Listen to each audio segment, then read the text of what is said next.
Recently, I had the opportunity to partake in the craziest solo travel experience I've ever had to the US Virgin Islands in order to celebrate my halfway mark in visiting all 63 national parks in America. Taking up most of the island of St. John, Virgin Islands National Park is a very remote place that hikers often have at the top of their bucket list. It's one of just 2 national parks in the country not located in a state, but rather a territory. It can be an expensive, complicated time commitment for many, but for myself, convenience was actually a factor that pushed me into making this trip a reality. Now, why is that? Well, for the second straight year, I've subscribed to something called the Go Wild Pass, offered by a low-cost carrier of airlines known as Frontier. This allows impulsive travelers like myself to book just about any flight on their roster, free of charge minus taxes, a day before departure. And what do you know, one of Frontier's destinations happened to be in the US Virgin Islands and the closest major airport to the national park at that. It is still a little bit of a process once you land at Cyril E. King Airport on the island of St. Thomas. Essentially, once you land, there will be a bunch of taxis waiting for you outside, and you'll want to catch one that goes to Red Hook on the other side of the island. It can be quite the ride while in these taxis, as even the utmost trafficked roads in the Virgin Islands are narrow and windy as they navigate their way through mountainous terrain. Additionally, this is the only place under jurisdiction of the United States where you drive on the left side of the road, and that certainly caught me by surprise.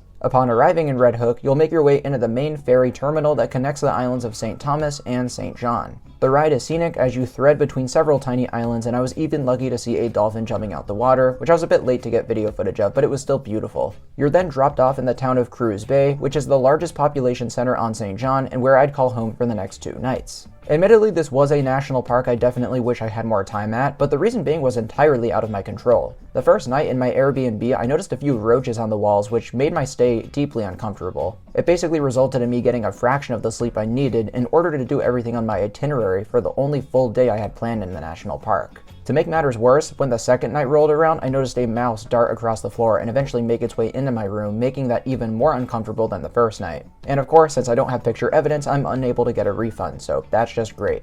But these things happen, and I'll need to expect more of it moving forward if I want to pursue this passion for traveling. But on to the reason you clicked on this video: what is it like to visit a national park in a distant US territory? Well, the actual setup with the visitor center and established hiking trails felt very similar to other national parks I'd visited. However, there was certainly more development and housing in and around this park compared to others, and while I can't confirm the reason why this is, I'd guess that they were all built prior to the designation of a national park. Regardless, it did take away a little bit from the immersion of this park, even though it is remote and quaint in many ways. I've heard this is less of a problem on the eastern half of the 7,200 acres of land making up Virgin Islands National Park. However, since I didn't have a vehicle and was relying strictly on taxis, I decided not to venture too far from Cruz Bay. For those of you wondering what type of nature this place protects, it should be fairly obvious, but it's the only Caribbean national park in America. Well, unless you count dry tortugas in Florida, which I suppose you could make a strong argument for. This land contains some truly breathtaking tropical marine and terrestrial ecosystems littered with towering mountains and some of the most biological diversity I've ever seen in a national park.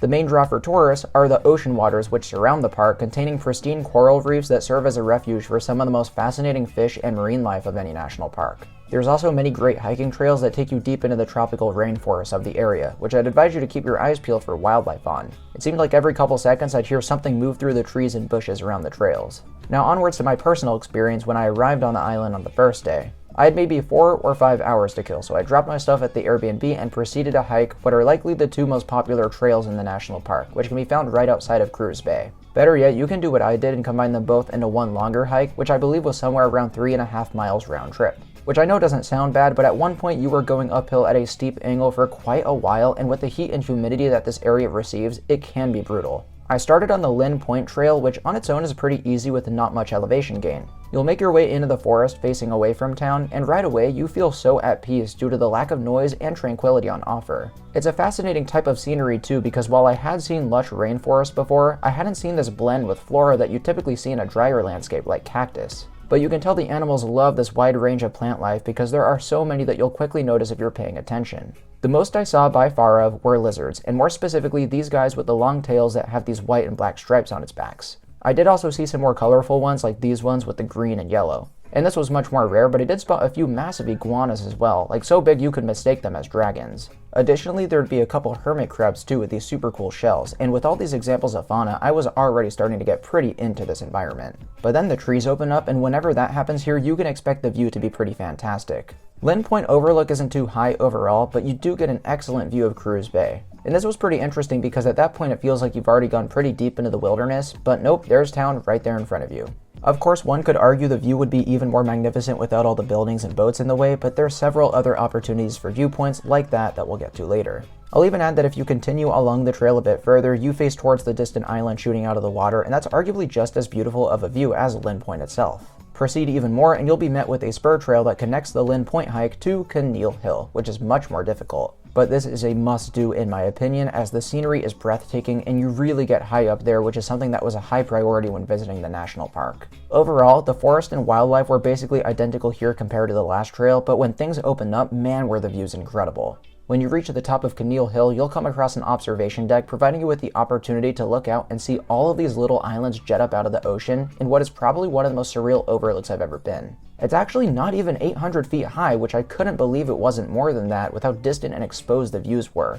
I have little to no bad things to say about Caneel Hill, and I think it's a must-do when you come here. Lynn Point and Caneel Hill were two great hikes. I really enjoyed them. You can immediately understand why this was protected as a national park the second you get into the forestry and you start seeing all this wildlife, and the sounds are just so pleasant too. I haven't even gotten under the water yet, and this is definitely a very nice place. Big day tomorrow. Stay tuned.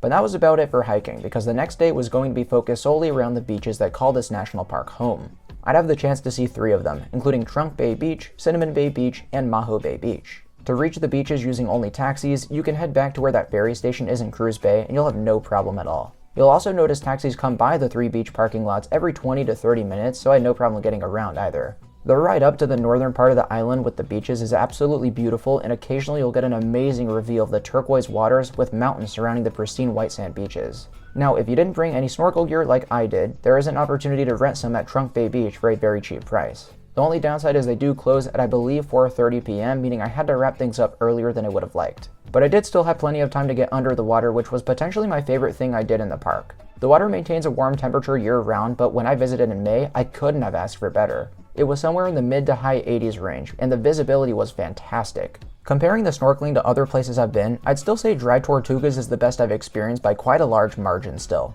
But this was comparable to snorkeling I've done in many parts of Hawaii, which is nothing to scoff at.